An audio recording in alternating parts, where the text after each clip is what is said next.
And we'll be crossing live shortly to Kyiv, and correspondent Gulliver Cragg. Joining us here in the studio is our Chief International Affairs Editor, Robert Parsons, and our Moscow correspondent, Elena Volochine. Hello to both of you. Let me begin with you, Rob, because it's the first of potentially many trials, as we heard in that report, but there could also be a bargain. We're keeping an eye on the latest out of Mariupol, and according to the Kremlin, they're now up to 959 Ukrainian soldiers who've surrendered at the Azovstal steel mill, that last pocket of resistance. Is the trial partly with an eye to that, to a prisoner swap? No, definitely not. I think the trial's been planned for quite a long time, or trials in general have been planned for quite a long time, and regardless or not, regardless of whether this swap, the idea of the swap goes ahead or not, the trials in Ukraine, if they pick up momentum, and one expects that they will go ahead in any case. The prosecutor general, Venediktova, is saying that they're looking into 11,600 cases at the moment and counting. They're looking at 45 Russian individuals, most of whom are not in the country, it is true, but several who are. So regardless or not of whether this goes ahead, this swap, the trials and the investigations will go ahead with the International Criminal Court coming and others to Ukraine. The International Criminal Court's got 42 investigators in Ukraine at the moment looking into this. So the possibility of a swap is not going to change anything. All right, well, let's now go to Kyiv and, as promised, cross to correspondent Gulliver Cragg. Gulliver, before I ask you about that point, first tell us about the day in court. We had this defendant pleading guilty at the outset. He pleaded guilty, and then the prosecutors said that they wanted to hear yet one of the victims. There are several victims, apparently, who were in the village and who saw this happen. That makes this case somewhat different from other war crimes investigations that are going on in Ukraine, where prosecutors and police are saying that they have great difficulty finding witnesses because in places like Bucha and Irpin, so many people were hiding in their basements and didn't see. So the prosecutors want to hear a witness, perhaps more because they want the public to hear the witness. For the similar reasons, I believe, they also want to question the wife of the victim, who was a 62-year-old man in this village in Sumy region. So the case continues for those reasons, but it was suspended today to be put off to tomorrow in order simply to be held in a bigger courtroom. They said that explicitly, that the reason was because there were so many journalists, the working conditions for journalists there, we had to be in two separate rooms, and watching the proceedings on TV transmissions were far from ideal. And because Ukraine very much wants the world to see that this case is being conducted properly, it's very important for the media to have full access, and that was the explicit reason given for the case being adjourned until tomorrow. And again, it's a guilty plea on the part of the defendant. Yes, and the prosecutor said that that could be considered extenuating circumstances and might lead to a lighter sentencing. The fact that he has been fully cooperating with the justice system, and apparently also gave himself up to Ukrainian forces when they captured him on the 1st of March, the day after the crime that he has admitted to was committed. Although one of the prosecutors was saying that that was yet to be fully established, whether or not Vadim Shishimarin and the other Russian soldiers that he was with really did give themselves up voluntarily, or whether it wasn't actually until they realized they had no other option, either give themselves up or to be killed. That's something that the court has yet to rule on. 21-year-old sergeant, low on the chain of command. You talked about cooperating. Is the idea to go after so-called bigger fish? Well, as Rob Parsons was just saying there, Ukraine says it's investigating more than 11,000 war crimes cases, and there are cases of extreme brutality on the part of Russian soldiers that have been alleged, cases of rape, cases of what appear to be sort of wanton killings of civilians, and also cases of cold-blooded killings of civilians or members of Ukrainian territorial defense forces or Ukrainian volunteers, Ukrainian activists in places like Bucha. There are places where there seem to have been more cold-blooded and premeditated killings than this one, where the defendant is accused of having killed a villager who he suspected would give his coordinates to the Ukrainian forces. So this was a Russian soldier who was fleeing Ukrainian forces. The motive for killing the civilian was not simply to kill a random Ukrainian, but to kill somebody who could potentially give him up to Ukrainian forces. That, of course, doesn't make it okay in any way. It was still an unarmed civilian who he killed. But certainly, yes, in the sort of awful hierarchy of crimes that have allegedly and in many cases pretty well documentedly been committed by Russian soldiers on Ukrainian soil since this invasion began, this is perhaps not the worst. And just one final question for you, Gulliver. As the world watches the surrender of those last Ukrainian soldiers in Mariupol, you look at a trial like the one today, do you think that this is the kind of person who nonetheless could be part of a prisoner swap? All I can tell you is that Ukraine has form for giving up really quite high-value prisoners if the people that they are exchanging them for in return who've been in Russian detention are considered to be very high value by Ukraine as well. And I think that that would apply to the defenders of Mariupol. But the thing is that there's 1,000 of them.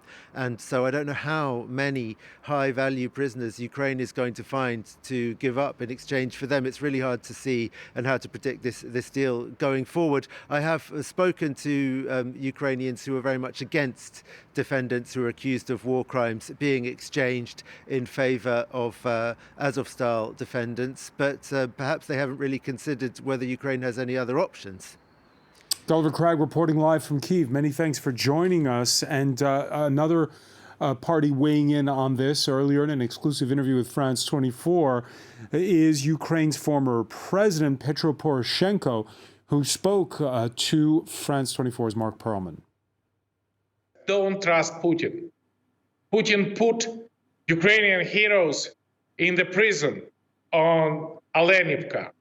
And with this situation, we, the whole world, want to know when the Ukrainian soldiers will be free and when Ukrainian soldiers will be back to Ukraine. And we should concentrate our efforts to make a pressure. And with this, it's important to know the condition of withdrawal of evacuation of the Ukrainian soldiers from the Azovstal, and definitely we need a verification about the condition the Russians keep Ukrainian heroes. So, Rob Parsons, what do we know? We've seen reports that it's the United Nations that's brokering these surrenders. United Nations and the International Committee of the Red Cross as well. And the Ukrainians, of course, have been involved. But the question is, what cards have the Ukrainians got? As Gulliver was saying earlier on, how do you persuade the Russians to give up those soldiers if the Russians decide that they don't want to do that? It's all very well and easy for the Ukrainians to say that we'll make a swap, we'll give over Russian POWs in return. And the Ukrainians have thousands of POWs which they can make an exchange with. But if the Russians are not interested in that, are not only not necessarily interested in that, but perhaps interested in doing something even worse, as the Speaker of the State Duma, the lower house of the Russian Parliament, suggested just the other day, yesterday in fact, that he said no exchange of Nazis is where no exchange for Nazis, and he was referring to the Azov regiment, which is one of the groups of Ukrainian soldiers fighting in the Azov-style building, and in the sort of propaganda-infused mind of the Russian leadership at the moment, the Azov regiment is synonymous with what they've called Nazism in Ukraine. And they're suggesting that they should be treated as terrorists. One MP Russian MP in the State Duma, even said they should be executed. And do we know how many are still inside? Well, according to the Russian, no, we don't. We don't know how many there are inside still now. All we know is that number of, according to the Kremlin, of 958 who've surrendered. Now, in Russia, where it's illegal to call the invasion of Ukraine a war, and where pro-Kremlin channels have ratcheted up the rhetoric to a fever pitch, earlier this week, a dissenting voice on state TV's top talk show, retired Colonel Mikhail Kodorennikov, catching anchor Olga Skapayeva wrong-footed. The situation from the general strategic position is that the Ukrainian army can arm 1 million people. They say themselves it's not a problem for them to mobilize 1 million people. The question is whether they can provide this army with modern weapons and special equipment. They couldn't do anything with their own resources, but since the United States aid will kick in soon and the opposition of one single senator will be overcome quickly, and considering that European assistance will start working in full, we need to treat this 1 million Ukrainian soldiers as a reality in the nearest future. We need to consider this in our strategic calculations, that the situation for us will clearly get worse.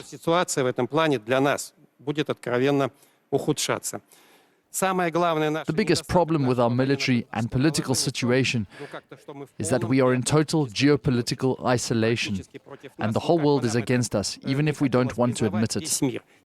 Just two excerpts, Elena Volochine, and he said a lot more. He talked about the fact that to win a war, you need to be motivated on the battlefield. Is this him going rogue, the way we had that woman on state television, remember, who had that placard at the beginning of the war? Or is this a calculation of some kind? I wouldn't compare the two things. It's completely different. The first episode that they mentioned, the women who came into the studio during the TV news prime time show and showed this poster saying no war, this is propaganda, etc. That was uncontrolled, and she was immediately removed, and like it was a collapse for Russian propaganda. It was all these TV shows that are edited before they go on air. It's not like live shows, so of course they control the message still, and we have to understand that this colonel, he's not ideologically opposed to Putin's war. That's what's important. He's not here to say like war is bad, we shouldn't go into Ukraine because it's a wrong and we are in an aggression, etc. What he is saying, and actually he has been quite pragmatic since the beginning. Even at the beginning of February, he published an item, an editorial saying that the war would be a mistake, we are not prepared, and etc., etc. So what he's saying basically is that if Russians do not mobilize themselves and do not help the state in this fight, Russia, yes, is going probably to lose the war. And it took him 4 minutes to make a very simple statement, and the anchor tried to catch him into some tricks like, are you trying to say that to be a professional army is the willing to die and so on, talking about Ukrainians. So like it was in a whole very like kind of tricky message, but he still went on and could deliver this message, but it was just only to say like, okay, now Russians have to be behind their president, they have to go to step into the movement to make an effort also, otherwise we're not going to lose, to win against Ukrainians. But he acknowledged that the Ukrainians are motivated and they've got the weapons coming? Definitely. This is an outbreak because... He called it foolish to try to point weapons at Finland? Definitely not the mainstream in Russian state propaganda, which always tend to present a Ukrainian army as weak, as a Russian army as victorious, and mentioning Azovstal. They are putting a great stress on the surrendering of the fighters. They lost, we won, we took them into custody, and they are our prisoners. Like, as they have no victory to claim, this surrendering of... Because tell us about the format of this show.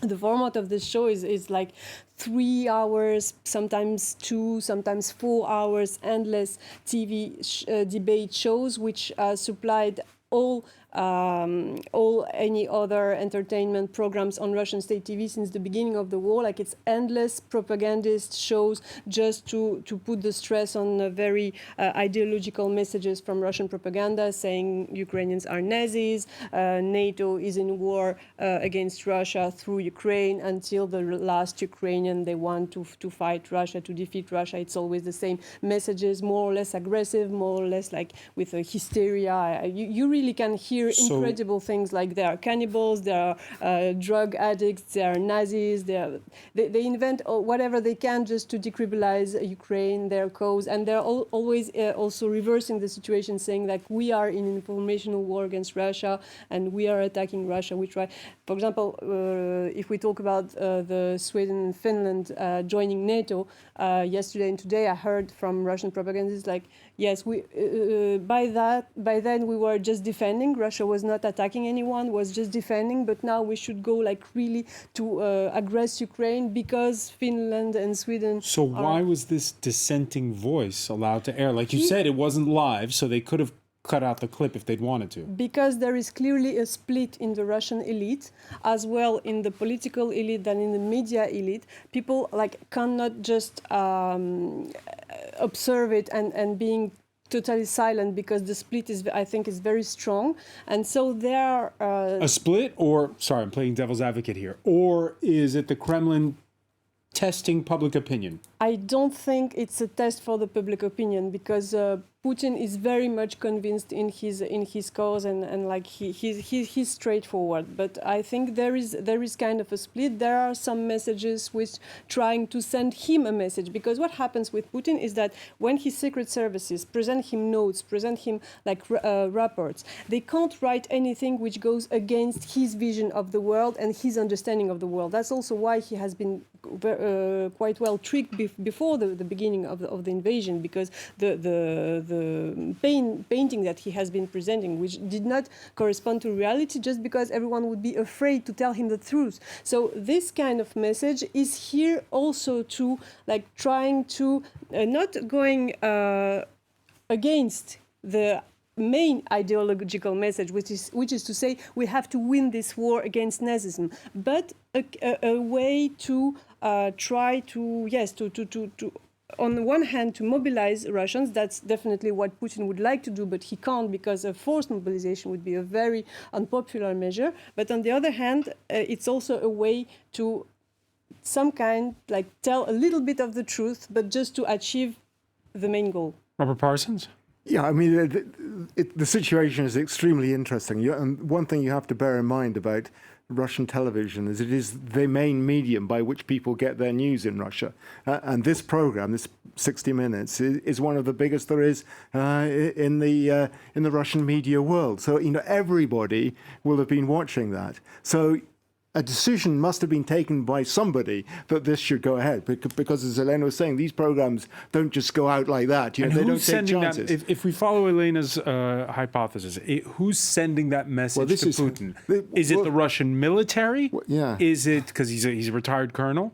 Is it someone from within his United Russia party? Who is doing it? Or is it Putin himself? Is Putin trying to push the blame gradually now onto the military so he can find a scapegoat for his own failings? At this stage, we don't really know. It's all underneath the carpet at the moment, battling it out. It was interesting. Elena pointed out that this man, Khadryanok, wrote an article at the beginning of February, very, very perceptive about the way things would likely develop if there was to be a war with Ukraine, and attacked what he called enthusiastic hawks and hasty cuckoos. I presume at that stage he was referring both to people within the military, high-ranking military, who are gung-ho for a war, and also within the Kremlin as well, including, obviously, Vladimir Putin. One final point about what he said that struck me is openly talking about the fact that Russia's military is not up to the task.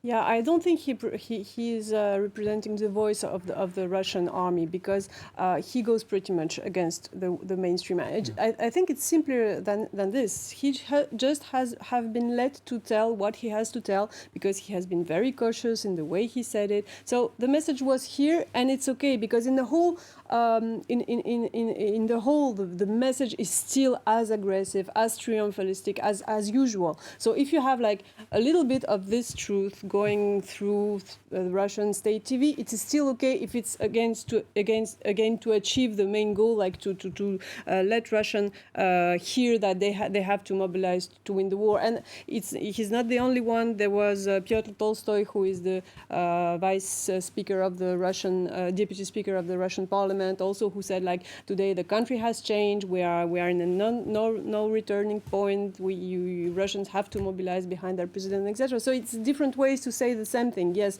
we are in difficulty, and the Russians have to help us. Elena Volochine, Robert Parsons, many thanks for that analysis.